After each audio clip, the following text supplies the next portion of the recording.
ఒక ఆయన ఎప్పుడూ కూడా ఎవరైనా పెద్దలు ఏదైనా భవిష్యత్వాణి చెప్తే ఒప్పుకునేవాడు కాదు. రోజున ఊళ్ళోకి వచ్చాడు, భవిష్యత్వాణి చెప్పి ఆయన అందరూ వెళ్లి చెప్పించుకుంటున్నారు. ఈయన ఎవరి మాట నమ్మడండి అన్నారు. ఆయన అన్నాడు, ఆ భవిష్యత్వాణి చెప్పి ఆయన రేపు మిట్ట మధ్యాహ్నం 12 గంటలకి నువ్వు పాయసం తింటావు అన్నాడు. ఈడు అన్నాడు కాబట్టి అది అబద్ధం అవ్వాలని ఆయన ఊరు విడిచిపెట్టి అరణ్యంలోకి వెళ్ళిపోయాడు. ఇప్పుడు ఎలా తింటాను నేను పాయసం? ఈయన వెళ్లి ఓ చెట్టు కింద కూర్చున్నాడు. 11:30 అయింది. అటుగా వెడుతున్న బాటసారులందరూ మూటలు విప్పుకుని అన్నాలు తిందామని కూర్చున్నారు. కూర్చునేసరికి 11:12 అయింది. ఇంకా వాళ్ళు నోట్లో ముద్ద పెట్టుకుందాం అనుకుంటున్నారు.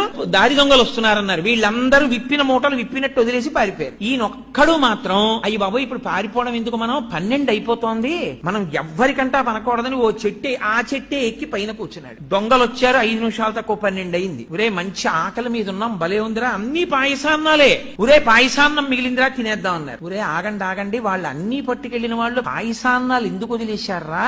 మన్ని మట్టు పెట్టడానికి ఇందులో విషం కలిపి ఉంటారు, ఇక్కడ ఎవరైనా ఉన్నాడేమో చూడండి, ముందు వాడికి పెట్టి చూద్దాం అన్నారు. ఖచ్చితంగా 12 అయింది. వాడిని దింపి నోట్లో పెట్టారు పాయసం. ఎందుకని వాడు పాయసం తప్ప ఏదైనా పెట్టండి, నేను తిన్న పాయసం తప్ప ఏదైనా పెట్టండి అంటున్నాడు. వీడికే పెట్టాలరా పాయసం అని ఖచ్చితంగా 12 పాయసం పెట్టారు. కాబట్టి కర్మవశమున భవమృతి కారణములు చేసుకున్న వాడికి చేసుకున్నంత మహదేవా.